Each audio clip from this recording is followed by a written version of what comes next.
استعد المنتخب المغربي الدور الثاني في المونديال عندما يواجه المنتخب الاسكتلندي في بوسطن الليلة في تمام الساعة 1 صباحا بتوقيت. وإن شاء الله نقول سيروا سيروا يا أولاد وديما مغرب وديروا النية وانتصار عربي يفرحنا كعرب، وإن شاء الله انتصارات عربية تستمر في الجولة الثانية بداية من المغرب في مواجهة اسكتلندا. لتكون البداية بالتمنيات ونقول إن شاء الله أنه هذا يكون أول فوز لمنتخب عربي وتعقب بعد ذلك انتصارات اخرى لمنتخباتنا العربيه التي ستتوالى مبارياتها بعد ذلك.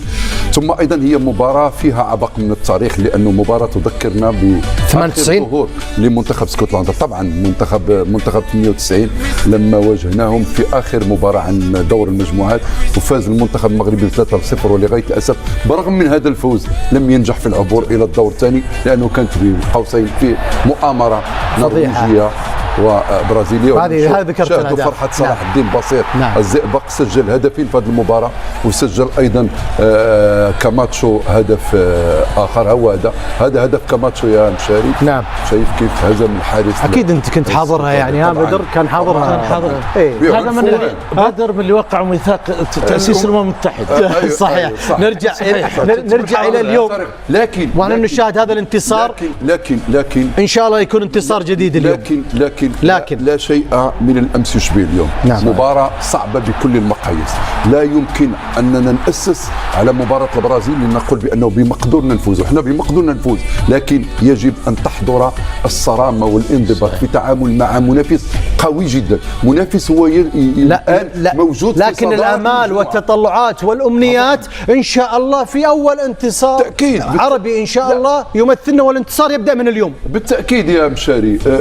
تطلعاتنا واملنا انه يتحقق ايضا. يا اخي حتى الجماهير حاضره هناك في بوسطن، والجماهير دائما ما شوف حتى الجماهير ومؤازره والدعم والتشجيع حاضر. يا سير هكذا تردد، وان شاء الله اليوم يصير، وان شاء الله يصير في انتصار اول للمنتخب المغربي في هذه الجماهير الحاضره تمثل بشكل خاص المغاربه وتمثلنا كعرب، وباذن الله انه يكون انتصار. الامال والامنيات كبيره، لكن يجب أن تستمر نفس الرغبة، نفس الروح، نفس القتالية، ونبني كما تفضلت على تعادل أمام منتخب البرازيل. طبعا والمباراة تحتاج إلى مقاربة مختلفة عنها اللي كانت في البرازيل. مباراة يجب أنك تواجه هذا المنتخب اللي عنده جموح لكي يحقق على الأقل نقطة، لأن نقطة أمام المغرب تعني له أنه يتأهل إلى الدور الثاني. فبالتالي مباراة صعبة، لكن عندي ثقة كبيرة من أن من أسسوا لطريق المجد منذ قطر 2022 قادرين على أنهم يمشوا في نفس الطريق إن شاء الله. نبيل، أنا صراحة متفائل. لمست التفاؤل. نعم. لأن بدر اليوم متفائل إن شاء الله، لكن بحذر، بشيء من الحذر. دي كرة قدم، دي كرة قدم يا عزيزي. أنا متفائل وسجلها علي. إن شاء الله سيكون أول انتصار إن شاء الله عربي بأقدام منتخب المغربي، وستلوه إن شاء الله انتصارات أخرى للمنتخبات العربية إن شاء الله. المنتخب المغربي أصبح خبير بمثل هذه المباريات. الخبرة اللي اكتسبها في المباريات الأخيرة خاصة في مونديال قطر يخليه يعرف كيف يتعامل مع مثل هذه المباريات. المنتخب المغربي خاصة بعد الأداء المميز والنتيجة الإيجابية اللي حققها أمام المنتخب البرازيلي، واللي المنتخب المغربي كان قادر وكان الأقرب للفوز، المنتخب المغربي سيذهب بعيدا في هذا المونديال إن شاء الله. جمال ما ذكر أن ندخل بعقلية احترافية، نركز ونحاول ونقاتل ونجهز اللاعبين من الحالة الفنية والبدنية والذهنية كذلك. سير المغاربة بخير. عجبني تصريحه، عجبني اتزانه، عجبني تجاهله لتأثير السلبي للمباراة التاريخية والفوز بالثلاثية على اسكتلندا. ما حدث بالأمس يقول أحزنني في لحظتها، لكن اليوم احنا في المستقبل وإن شاء الله يريد كتابة تاريخ. وضع تاني، وبتكلم في الجزء الفني إنه اسكتلندا بتلعب للأمام، وده أمر جيد جدا للمنتخب المغربي، وده من ضمن الحاجات مؤشرات التفاؤل. مباراة مهمة جدا إن شاء الله المنتخب المغربي يضرب أكتر من عصفور بحجر واحد، لأن اسكتلندا دلوقتي هي اللي متصدرة المجموعة، يقدر يكسبها وإن شاء الله يتخطى ويتصدر المجموعه ويصدر الضغط بعد كده للبرازيل واسكتلندا، لان المباراه الاخيره في الجوله الثالثه هتكون ما بين البرازيل واسكتلندا، وعلى الورق المواجهه الاسهل المفروض هتكون ان شاء الله امام المنتخب المغربي في المواجهه الاخيره امام هايتي. وبالتالي الفوز النهارده مهم جدا جدا جدا ومفتاح الوصول الى ابعد نقطه ممكنه في البطوله. مفتاح الوصول لك مساعد في هذه المواجهه تحديدا، الذي نتمنى ان شاء الله ننتظر الرغبه واستمرار في افضل نسخه موندياليه عشناها هنا في قطر لاداء منتخب عربي مغربي جعلنا نفخر من الناحيه التنظيميه في هذه النسخه الموندياليه، وكذلك من الانجاز الكبير وصول المربع الذهبي، واليوم ان شاء الله الانطلاقه والاستمراريه في اول انتصار لهم. شو القيمه الفنيه في المجموعه والقيمة المهارية هي تقف مع المغرب. يعني من يتحدث يقول لك أنه المغرب حقق نتيجة إيجابية أمام البرازيل، لا، أنا أقول البرازيل حققت نتيجة إيجابية لأن المغرب حضرت لأنها الأفضل لا في التقييم ولا في يعني التقييم الفني والمهاري. والآن المغرب تعيش مرحلة ارتقاء كبير كروية، سواء على مستوى الفئة السنية سواء على مستوى المنتخب الأول. إذا حنا أمام المغرب أنه هو المرشح الأفضل إن شاء الله أمام حتى اسكتلندا وغيرها. الآن لا مجال إيش للمقارنات، إذا المغرب تعادلت أو شيء هي من تسبب بذلك إن شاء الله تنتصر. رسالة بدر الدين الإدريسي للاعبي منتخب المغرب. هم يعرفون جيدا على أنه هذه فرصهم وهذا أيضا مونديالهم لكي يؤسسوا على ما سبق ويعطوا الاستمرارية المنطقية لهذا الارتقاء الذي نتحدث عنه. اليوم المنتخب المغربي أصبح بعد تعادل المنتخب البرتغالي أمام منتخب الكونغو الديمقراطي أصبح في المركز السادس عالميا، وهذا مركز يؤكد جدارة المنتخب المغربي في أنه يقف مع نخبة العالم. فإذا لابد أن ندافع على هذا المكسب، مكسب أننا ضمن صفوة المنتخبات العالمية، على أنه ينظر لنا كمنتخب مرشح للمنافسة على اللقب العالمي. فإذا مباراة اسكتلندا هي اختبار جديد لطموحنا لنوايانا لإصرارنا، وأتصور أن أسود الأطلس سيتجاوبون مع الشعار الأبدي والأزلي للجماهير سيروا سيروا نحو المجد. أيوب عدي لاعب مميز في عمر كذلك صغير، ومحمد وهبي إن منحوها لفينيسيوس فإن هناك كثير من اللاعبين يستحقها في مواجهة البرازيل، وقد يكون أيوب عدي واحد من اللاعبين اللي يستحق جائزة أفضل لاعب الذي ذهبت لفينيسيوس. رأيك؟ ذهبت لفينيسيوس ما عندنا إشكال، لكن ربما هناك مؤشر يقول على أن بوعدي كان أفضل رجل في هذه المباراة، أنه اختير ضمن المنتخب أفضل لاعبين للجولة الأولى في دور المجموعات، ولم يتم اختيار فينيسيوس لأنه تم اختيار مبابي، تم اختيار ليونيل ميسي، تم اختيار هاري كين. أنت تختار من تختار، فبالتالي أنا أتصور على أن هذا الولد مثل مفاجأة رائعة للذين لا يعرفون. وأنت تشاهد هذا الأداء، نحن من نعرفه. ماذا شعرت؟ لا، شعرت بالفخر لأنه هذا لاعب ما شاء الله 18 سنة ويلعب بهذه الطريقة، وكأنه في عقله في رأسه كمبيوتر يعمل ما شاء الله على ضبط على ضبط الأبعاد، بمعنى أنه يعرف متى يراوغ وأين يراوغ وخطورة عندما يراوغ. فبالتالي أنا أتصور مكسب رائع جدا ممتاز لكرة القدم المغربية، وسيكون من نجوم هذا لاعب مميز. مكسب نشوفه أنه مكسب بالضبط، هذه هي الكلمة، مكسب لكرة القدم المغربية. أنا نشوفه أنه يمثل الجيل القادم للكرة المغربية، لاعب ليس فقط مهاري لكن لاعب الأكثر من هذا في سنه يتميز بالشخصية هذه. يعني نادرا وين تلقى لاعب صغير السن وعنده شخصية، كيف ياخذ الكرة، كيف يخرج بالكرة، كيف يتعامل مع زملائه في الملعب، عنده نظرة ثاقبة. هذه مميزات تخلي منه أنه لاعب عنده مستقبل كبير. حتى تقارير فرنسية كانت تحكي من أيام عن زيدان كيف حاول إقناعه بالذهاب إلى المنتخب الفرنسي. سويسرا تقصى على البوسنة وتفوز عليها بنتيجة 4 أهداف لهدف شهدت جميع أهدافها في آخر ربع ساعة. أمتعت وأطربت، وفي رقم كذلك سجل المنتخب السويسري 4 أهداف في مباراة واحدة بكأس العالم للمرة الأولى منذ عام 1994 أمام رومانيا. تخيل أن الدقيقة 74 أمس النتيجة كانت سلبية، لكن لا تأمن حال الكرة إلا مع صافرة النهاية. بداية مباراة جميلة في كل الأحوال بين منتخبين كانوا إلى درجة كبيرة كانوا يتقايصان، يعني في مستوى واحد، لكن من غير المباراة، من قلب تضاريسها جملة وتفصيلا البدلاء. وهنا يحسب للمدرب يكين أنه احسن ادخال لاعبين بعينهم استطاعوا ان يقلبوا المباراه. تصور ان من ادخلهم مانزيمبي سجل هدفين، فارغاس سجل هدف، اضافه لتشاكا الموجود هو النجم والاسطوره تاع الكره السويسريه. انا اتصور على ان المنتخب السويسري فاز بالضربه القاضيه، ولربما اليوم اكد على انه سيمر بلا محاله الى الدور الثاني، يعني دور 32. جون ماتزيمبي افضل لاعب في المباراه الذي دخل كبديل، سجل هدفين، لاعب نادي فرايبورغ الالماني. مباراه كانت جميله حتى قبل تسجيل الاهداف، لكن الاجمل ودائما ما نردد ان الاهداف حضرت وشاهدناها من الطرفين، 4 أهداف مستحقه لسويسرا وهدف، هذا الهدف تحديدا للبوسنه. بما ان انت ذكرت مانزيمبي عنده رقم جيد في هذه المباراه، رقم مئوي، لان هو احرز الهدف رقم 2800 في تاريخ نهائيات كأس العالم.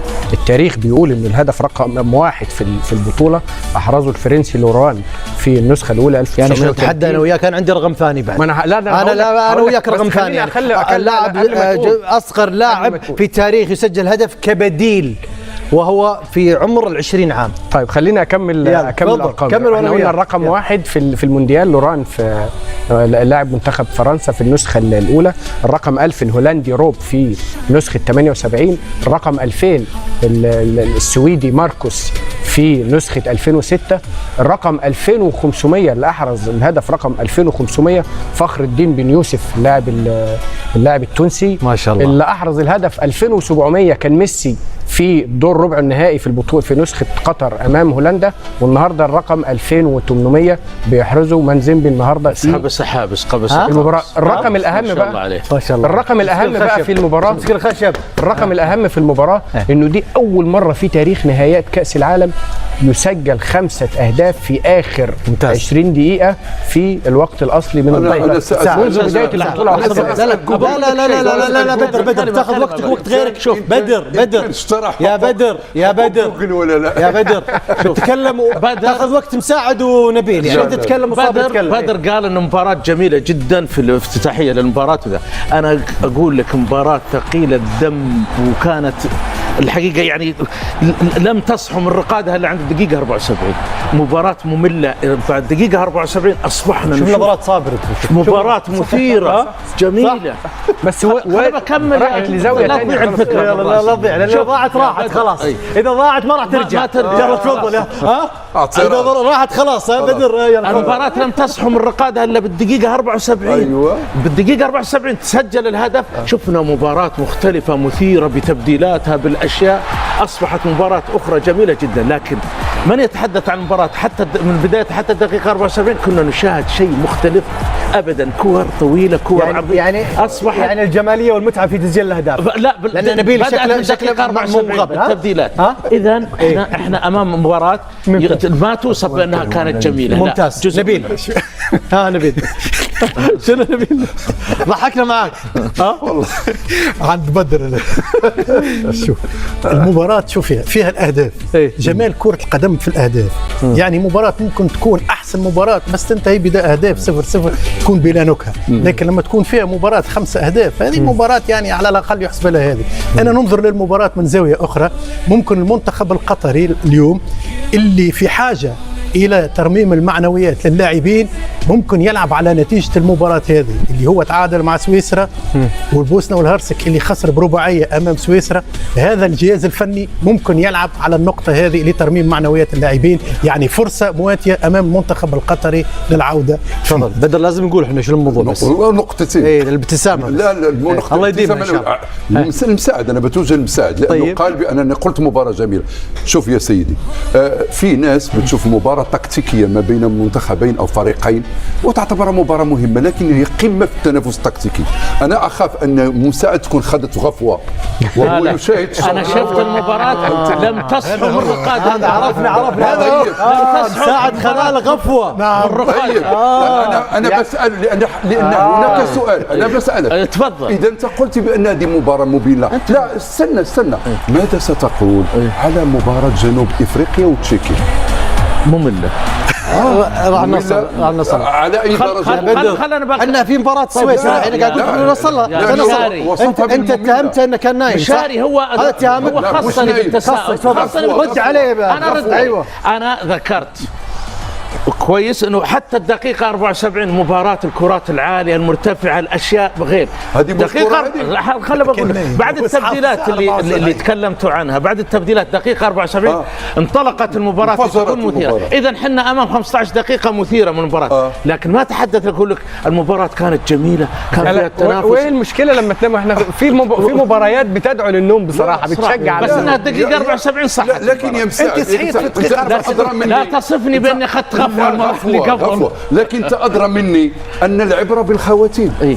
عرفتها في اللغه يا اخي انا ودي استمتع بالمباراه. هذه جميله لانه جمالها في خواتمها. الخواتيم يعني انت تعطيني يا بدر تعطيني 75 دقيقه ممله تخليني اقوم من المباراه. ما كنت متعشي بس هم ترى كجماهير والشعوب مستمتعين اكيد، يا خاصه الشعب السويسري. انا اتكلم عن كمتابع انت كمتابع. صحيح. نروح إلى مواجهة أخرى. من هذه المواجهة المكسيك انتصرت على كوريا الجنوبية، وهي أول من تأهلت إلى الدور الثاني. نتابع أبرز ما جاء في هذه المواجهة. حققت المكسيك ثاني انتصار في المونديال بعد الفوز على كوريا بهدف سجله أومو بالدقيقة 50 في مشاركاتها الست أمام المنتخبات الآسيوية في كل كؤوس العالم.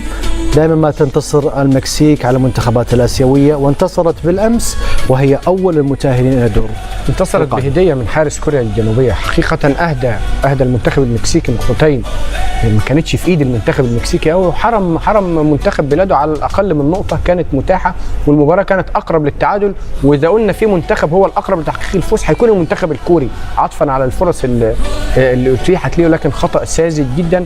والمفارقة إنه قايم بيعترض كمان، ما أعرفش هو بيعنف نفسه ولا بيعنف زميله، بس الخطأ كان واضح من الحارس الكوري. المنتخب المكسيكي في المقابل دي ثالث مرة في التاريخ يحقق فوزين متتاليين، والمفارقة انه في المرتين اللي فاتوا اللي حقق فيها فوزين متتاليين خرج مباشرة بعدها من اول الادوار الاقصائية في 2002 في كوريا واليابان حقق فوزين متتاليين، وخرج بعدها من الادوار الاقصائية مباشرة، وفي 2018 كمان حقق فوزين متتاليين وخرج من المرحلة الإقصائية مباشرة. خافير جيري مدرب المكسيك خبرة كبيرة.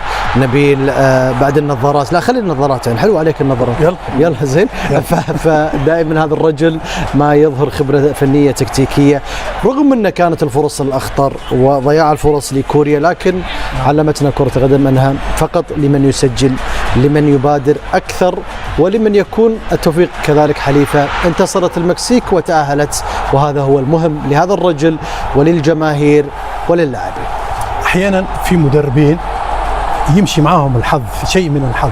أنا نشوف في مباراة الأمس مثلا إنه كانت مباراة بين حارسين، حارس كان الحل وأهدى المكسيك هذا الفوز وضمان التأهل، وحارس كان جزء من المشكلة وخلى منتخب بلده يخسر المباراة. المباراة أحيانا شوف ردة فعل الجماهير، شوف بالهدف يا نبيل. ها طبعا الجماهير طبعا يعني طبعاً قد تكون الجماهير هي الأمر والعامل الرئيسي والمؤثر الأكبر، سواء المشجع اللي داخل في الملعب الحاضرة، وكذلك في هذا المنظر الجميل في دعمها ومؤازرتها ومتابعتها وتشجيعها وتحفيزها للاعبين في منظر جميل. نعم، الجماهير هي دايما فاكهة البطولات والأحداث الرياضية. كنا نشوفه في يعني أنت تتمنى تكون داخل الملعب ولا مع الجماهير خارج الملعب في هذه الساحة، في المنطقة يعني قد تكون مكشوفة، منطقة المشجعين؟ في منطقة المشجعين أحلى لأنك تشوف في الملعب، تشوف الملعب فقط، المباراة فقط. في منطقة المشجعين جنبك والمباراة أمامك. الجمهور المكسيكي هنا كان في مونديال قطر كان عامل حالة استثنائية بشكل غير طبيعي، كان موجود على طول ابدا طبيعي. نعم. أنا لا أذكر ما مضى من المواجهات المكسيكيه المنتخبات سعد يقول لا تذكر لمس حتى. لا ما أذكر لمس طبعا، ما أذكر حتى ما تعشيت زهايمر. لا شباب. لكن إذا كان هناك من فوز صعب للمكسيك على منتخب آسيوي فهو في هذه المباراة، لأن المنتخب الكوري لا يستحق. كانوا 3 أشياء: كان إنقاذ المباراة للمدافع المكسيكي ألفاريز اللي شال الكرة من على خط المرمى انقذها. كان أيضا الخطأ خطأ المباراة وخطأ الحارس الكوري الجنوبي، وكان هدف طبعا هدف رومو للمكسيك اللي أعطاهم أولا الفوز وأعطاهم النقطة السادسة ليكونوا أول المتأهلين للدور الثاني، دور 32. نعم، هذا الهدف مساعد رأيك، واحنا نتابع الهدف. أخطأ في حارس الكوري الجنوبي. وشوف لما تكون المباريات كذا متوازنة بين المنتخبين كلاهما يعني يستحق، وان كان الكوري لا بعد يلوم المدافع. هنا تحضر الأخطاء. هنا مصيبة. الخطأ أو من يرتكب الخطأ هو من يدفع الثمن، والمنتخب الكوري دفع الثمن بخطأ حارسه. المباراة في المجمل يعني تعطي تصور انه المنتخبين هذول بيكون لهم شأن، عندهم حضور حتى في مجموعتهم. الكل الآن يتوقع أن المنتخب الكوري سيعبر، نعم، عطفا على المستويات وعطفا على القيمة الفنية، لكن الخطأ يكون وارد في كرة القدم، انه حارس تفلت ابجديات الحارس لما تكون عارف هذا يقول لك الخطأ بجول، هذا الخطأ بجول، هذا اللي الخطأ بجول. يعني تعطي انه التركيز في المباراة، يعني مع انه قد يكون ضغط المباراة، قد تكون القيمة الفنية كما ذكر الزملاء الحارس انها اقل. هذا السبب. اذا المكسيك والمتأهلين للدور القادم من هذه المواجهة إلى مواجهة أخرى بعد انتصار المكسيك على الكوري الجنوبي وتأهل إلى مواجهة انتهت إيجابية بتعادل ما بين تشيك وجنوب أفريقيا. نتابع أبرز ما جاء في هذه المواجهة. إذا مشاهدينا، حافظ جنوب أفريقيا عالم أمال بالتأهل وتجنبت الخسارة أمام تشيكيا عندما تعادلت مع هدف لهدف يا بدر. لو وضعت المباراة في سياق آخر في زمن آخر لقلت بأن المنتخب التشيكي سيفوز بكل سهولة على منتخب جنوب إفريقيا، لكن ما شاهدناه بالأمس هذه يصدق عليها قول أنها كانت مباراة مملة. أنا تمالكت نفسي لأكملها لأنه كانت مباراة بالفعل. ما زلت تصر على مساعد يعني. كان مساعد يتأكد كلامك أنه كان في قفوة يعني. مباراة مملة وسيدعموني في هذه. في المباراة اللي تكلمنا عنها اللي هي سويسرا نعم، لا قصدك المكسيك مع كوريا الجنوبية. لا سويسرا مع البوسنة. هي المباراة كانت مملة. هذه المباراة هو يقول أكثر من صحيح، أنا أتفق معه. شوف مع أن فيها جولين، ما هذا جات الجولين، لكن المنتخب التشيكي كان محظوظ انه سجل من اول الدقائق، كان يفترض انه يدعم تقدمه، لكن لغايه الاسف بعد فتره نام. من جنوب افريقيا احسن العوده الى ما المستفيد الاكبر من التعادل؟ لا جنوب افريقيا، لانه كان سيفقد كل الحظوظ، لانه لو خسر المباراه هي مباراه خاسرين، الاثنين خسروا في المباراه الاولى، فبالتالي ما كان مسموح لاي منهم انه يخسر. لو خسر احد منهم اعدم حظوظه. ممتاز نبيل. لكن مباراه مملة يمكن نجمها الاكبر انا في اعتقادي الحكمه الامريكيه طوري، لان ادارت المباراه بطريقه جيده جدا. حكمه ممتازه يعني. عجبتك الحكمه في ادائها طبعا. نعم. لانه قليل الناس كثير يقلوا انت ليش رديت علي في ادائها؟ لا يعني ادائها يعني تحيه للعائله الكريمه وتحيه لام حمزه يعني، بس نتكلم عن اداء الحكمه. اي صحيح، انا ما قلت شيء نهائيا. انت كررت ادائها. انت كررت ادائها صح ولا يا نبيل مساعد؟ صح. رئيس حقوق المراه في الامم المتحده. ممتاز. نروح الى رئيس الحقوق في الجهه اليمنى نبيل. يعني هو اخذ من وقتي حتى يشكر الحكم الامريكي. ايه شوف شكرا. بعدين تدارك يا نبيل وقال ادائها. طبعا احط خطين اضافها في الاخر. ايوه عشان لا يرجع للفار، وقد لا يرجع الى البيت. نظرة مساعد هي اللي غيرت. حطيتوني في الدائرة على طول، مسكنا على طول. نبيل تفضل. فقط ملحوظة وسيطة، هو أن جنوب إفريقيا خلى أماله قائمة في التأهل.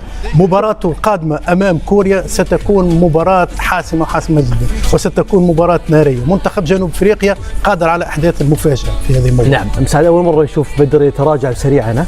الأداء يوم طلعت أنا كذا قال الأداء، أنا أقصد احنا الكل أشاد بالحكم الأمريكية مستواها، وإنه العنصر النسائي حتى في من أشد؟ أنا اللي أشدت فيها. الأداء. نعم في الأداء. رأيك في المباراة؟ والله شوف، لم ترتقي، أنا أتفق معهم. لم ترتقي أبدا. وأدائك في وداء الحكمة ممتاز. ممتازه، الحكمه كانت مسيطره على المباراه. صابر انا ما خدتش بالي وكان حكم ولا حكم بصراحه، ما خدتش بالي وكان حكم ولا انت حكم. على طول انت عاد انت مسالم في البيت، انت مسالم في البيت. تودينا في بدايه. ترتيب المجموعه معك صابر، ترتيب المجموعه ورايك في ترتيب المجموعه. المكسيك الاول 6 نقاط، كوريا الثاني 3 نقاط، وبعدين التشيك وجنوب افريقيا لكل واحد منهما نقطه، عطفا على المستوى اللي احنا شفناه امبارح من التشيك ومن جنوب افريقيا. هذا الترتيب معك طبيعي. المكسيك تاهلت يا صابر، 6 نقاط. وكوريا عندها 3 نقاط، تشيكيا جنوب افريقيا كذلك يملكون حظوظ، لذلك أنا خصوصا بقول ان الجوله الاخيره كوريا الجنوبيه وجنوب افريقيا، المكسيك من تاهلت، وقد يريح مدرب المكسيك لاعبين من اجل ان يظهر بصوره بدنيه عاليه في امام تشيكيا في الادوار الاقصائيه. لكن هو عايز صداره المجموعه، وبالتالي انا بقول لك عطفا على المستوى اللي احنا شفناه امبارح ما بين التشيك وجنوب افريقيا، من الممكن ان احنا ما نشوفش ثالث من هذه المجموعه، لانه وارد جدا التشيك وجنوب افريقيا يتوقف رصيد كل منهما عند نقطه واحده، وبالتالي تنعدم حظوظهما تماما. وارد جدا كوريا الجنوبيه تفوز على جنوب افريقيا، ده الاقرب، والمكسيك اذا اصر على مواصله الانتصارات ممكن يفوز على التشيك، وبالتالي كل منهما رصيده يتوقف عند نقطه، ويبقى ضمننا مجموعه مش هيصعد منها. يا صابر، أين يتشيك من بافل نيدفيد؟ تذكره بافل نيدفيد؟ نعم، لاعب يفنن، فنان. الشيء بالشيء يذكر، ترى منتخب الكويت سجل هدف وتعادل مع تشيكوسلوفاكيا، هدف النجم فيصل الدخيل في مونديال 82. نعم، نعم، تحيه لابو فواز.